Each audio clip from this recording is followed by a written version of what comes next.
Hey, you guys. It's time once again for Flickers of Fear, my movie review show.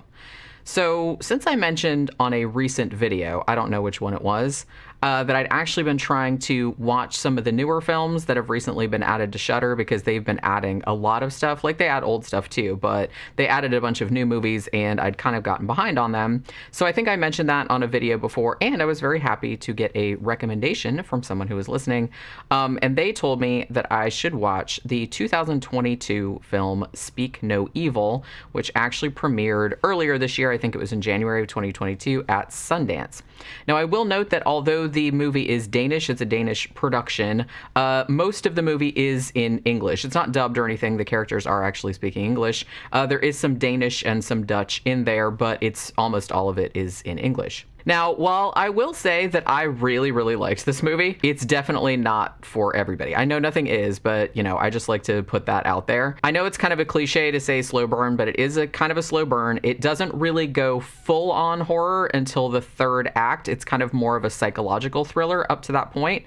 And another thing that I saw, another very common criticism that I saw, because some people that I saw like really, really hated it, they said that mostly their kind of their dislike of it stemmed from their frustration by the actions or, you know, lack of action by certain characters.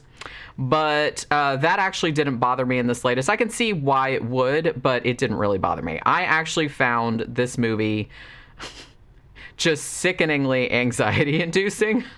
And actually, it was one that the whole time I was watching it, I was like sitting there going, how would I react? Like if I was put into the same situation as the protagonist, at what point would I say enough? You know what I mean? And I kind of feel like that's one of the cool things about this movie is that you can sort of put yourself into the character's shoes and be like, oh, well, I would have done this differently. I would have done that, or I might have done that as well. You know what I mean? It's that kind of thing. So the movie, I kind of feel like it essentially like gaslights the audience like a little bit. It kind of makes you, it's very squirm inducing also, because it's kind of one of those movies that makes you like, you're watching characters like insidiously crossing other characters' boundaries, but not necessarily in a way that would cause the average person to like flee in terror or be like, oh no, hell no, you know what I mean? Like at least initially. It's kind of like, I saw another reviewer, I think it was Spooky Astronauts, and she brought up the movie. She's like, it's nothing like this one, but in a way it kind of is. She brought up the movie Compliance, which was actually based on a true story, because I mean thematically it's kind of similar, but tonally it's not the same at all, but thematically it's kind of similar. Now I will say that this movie is not a fun watch at all.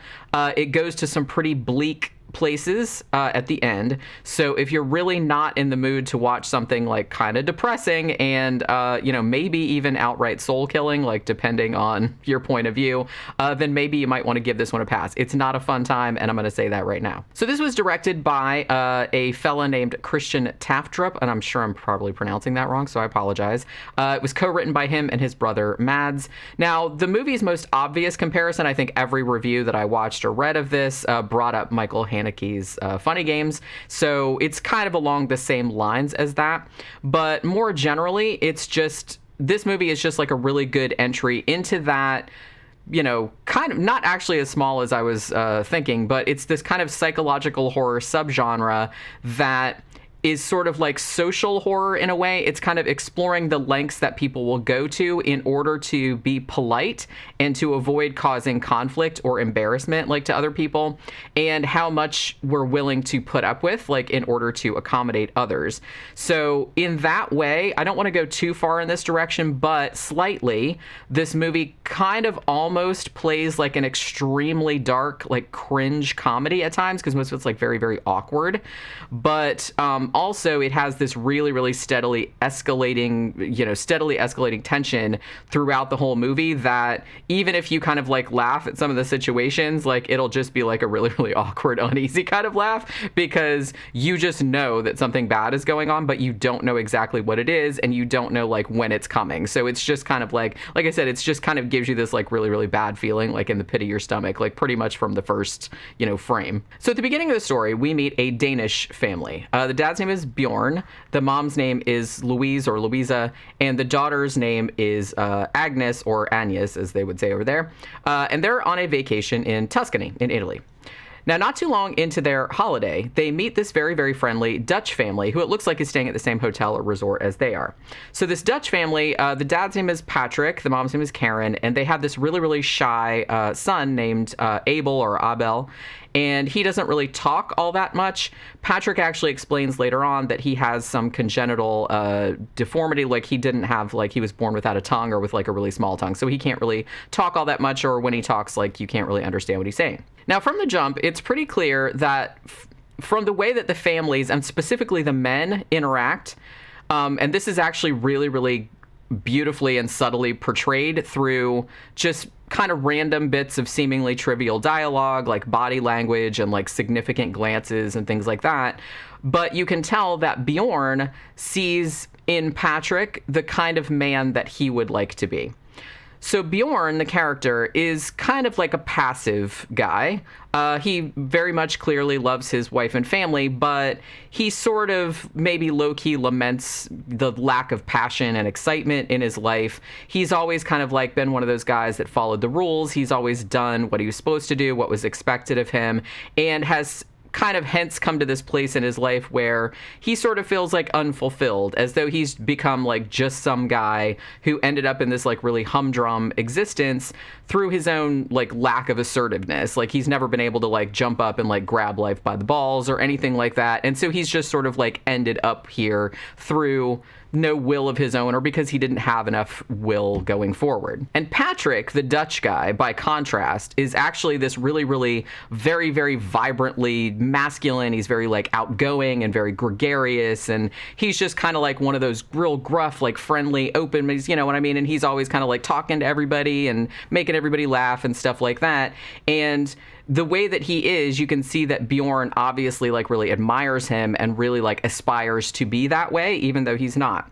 So, and you can even see like Bjorn, he visibly like kind of inflates and like stands taller after Patrick calls him heroic for going back. Like Bjorn goes back to like his daughter like loses her little stuffed bunny that she loves, and he goes back and like goes through the streets and finds it for her, and he calls her heroic, and he's like, no, I'm serious. And that actually, the whole bunny thing like foreshadows like some kind of more sinister shit that happens later on. But from that interaction, which happens like early on when they're still in Tuscany, you immediately understand that Patrick is maybe buttering Bjorn up for some unknown purpose. So the families have a really pleasant vacation, hanging out with one another, going out to dinner together, blah, blah, blah. And then they go back to their respective countries. Now, sometime later, it's not real clear how long it is, but Bjorn and Louise get a postcard from the Dutch couple, and it's inviting them to come spend the weekend with them, like in their house in this sort of like remote countryside of the southern Netherlands. Now, Louise is kind of, I guess, like understandably reluctant. She's like, look, Patrick and Karen, we barely know them. It's just like we hung out with them like a few days, like on vacation. They're practically strangers to us. But it's pretty evident that Bjorn really, really wants to go. Also, I kind of feel like they knew what would get them to come there too, because the postcard also says, oh, little Abel, their little son, he really, really wants to see Agnes again, their daughter. And that kind of gives Bjorn all the justification he needs. Oh, that poor kid, like he misses our daughter. How can we like deny, you know what I mean? So it's that kind of thing. So they set out on the 8-hour drive. Like, Louise is trying to be like, yeah, but we already like spent all this money like on flights this year and blah, blah. He's like, we'll drive. It's only 8 hours, blah, blah, blah. So they end up like driving there. So everything seems mostly fine at first. Patrick and Karen seem like very genial hosts, and they have kind of, their house, like I said, is kind of out in the middle of nowhere. It's kind of like a little bit, it's big, but it's kind of like shabbier, but it's like kind of comfortable. Like you can tell it's like very, very lived in. Which is kind of in contrast to the Danish couple's like very, very well appointed, like very, very nice kind of clean area. You know what I mean? But right from the start, as you might imagine, lots of very, very small and seemingly inconsequential occurrences slowly begin to sour the experience for the Danes. Now, one of the things is that Patrick apparently forgot that Louise was a vegetarian, which she did actually tell him, and they had a discussion about while they were on vacation.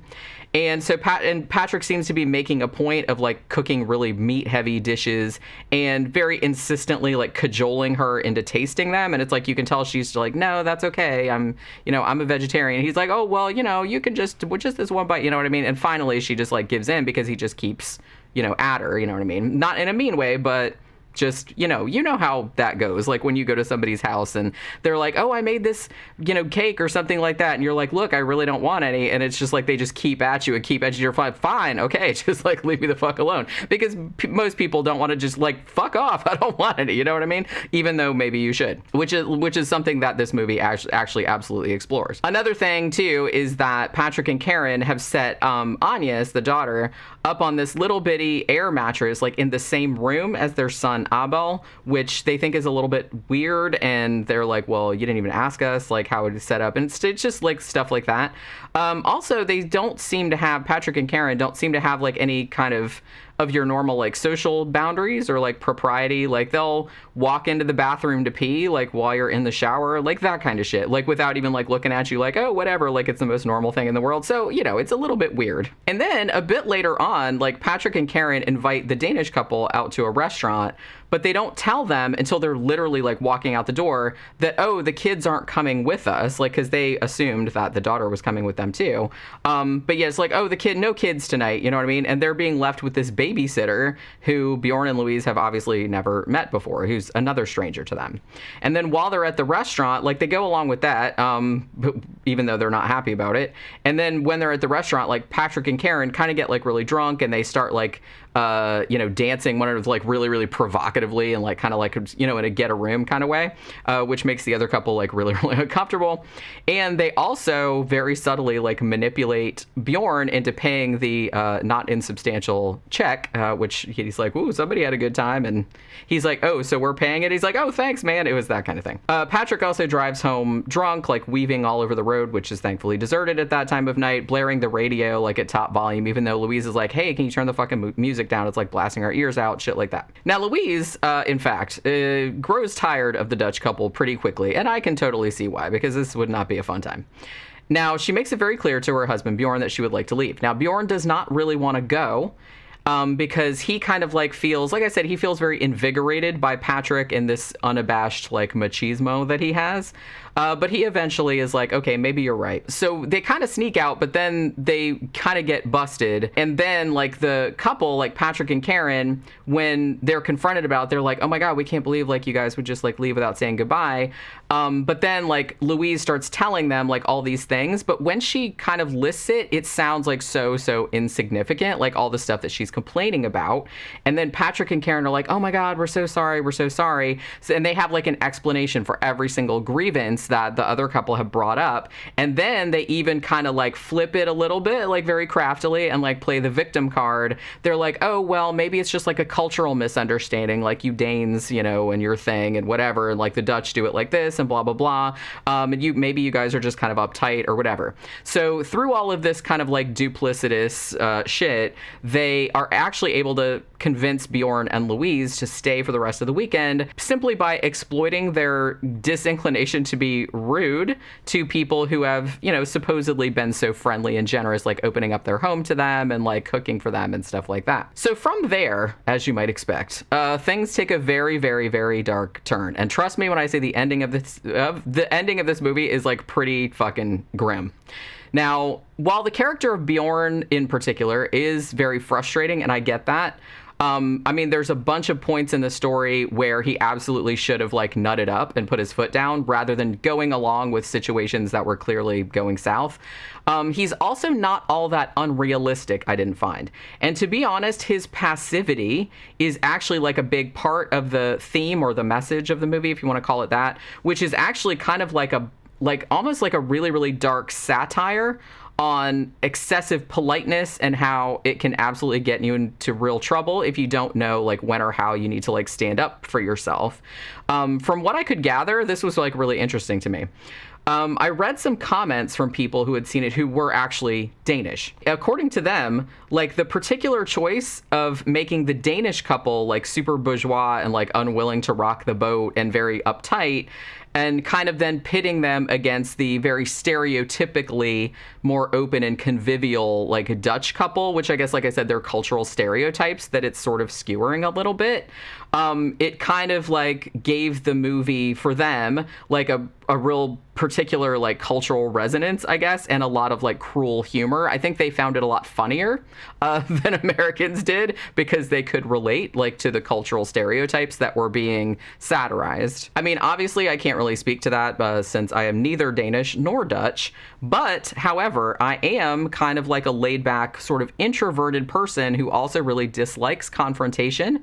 So I could actually completely relate to the Danes' predicament. Although I will say that I like to think that I would have noped out like way earlier than they did, but on the other hand, I can understand like how they ended up staying as long as they did and how it ended up going. But that's the thing. That's the hell of it. And that's why I'm still thinking about this fucking movie, is that do any of us really know like how much of this we would take unless we were actually like confronted with these exact circumstances, you know what I'm saying? And I think that's where when I saw on Spooky Astronaut's channel where she compared this a little bit to Compliance.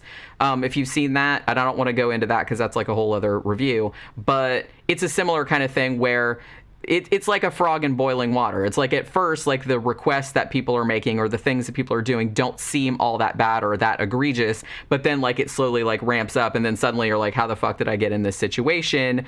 Just because you let the guy like get away with all this kind of stuff, and then he just kept like upping the ante, you know what I mean? So as I mentioned, Speak No Evil is technically more of a psychological thriller, at least for the first 2 acts. But it does go to some very disturbing places toward the end, so don't watch this if you're in the mood for just like a bloody good time that you can just turn off your brain, because if you do that, like this movie will probably just make you like really angry and bummed out. So I am saying that. So like I said, while it does kind of skewer the character of Bjorn in particular for him being so like docile and kind of like gets on him for his responsibility, like to what extent is he responsible for the horrors that ultimately unfold, it's not just picking on him though, it's also indicting the Dutch characters who, while on the surface like seem more admirable because they're extroverted and more sociable and things like that, but that this veneer also like masks this real like depravity and this real evil that's like lurking beneath. So it's kind of like, it's kind of skewering both things. Like I said, it's a satire, but it's not funny, but I don't know, that might depend on your perspective. Like I said, if it's humorous, it's like super, super, super black humor, you know what I mean? I would recommend this, but really only to fans of very restrained but very bleak psychological horror. If you're a fan of more kind of like overt horror, more traditional horror, you probably find it too slow or too frustrating, too maddening. It's like, why isn't this guy doing more? Why are they still there? Why is this, that? But like I said, that's kind of the whole point of the film, is it's exploring people's boundaries and like how how much would it take to like push them, and how would you get into this kind of situation as well, just through your own like wish to not rock the boat. Like I said, that's kind of like what the movie is exploring, so that's why the characters are like that.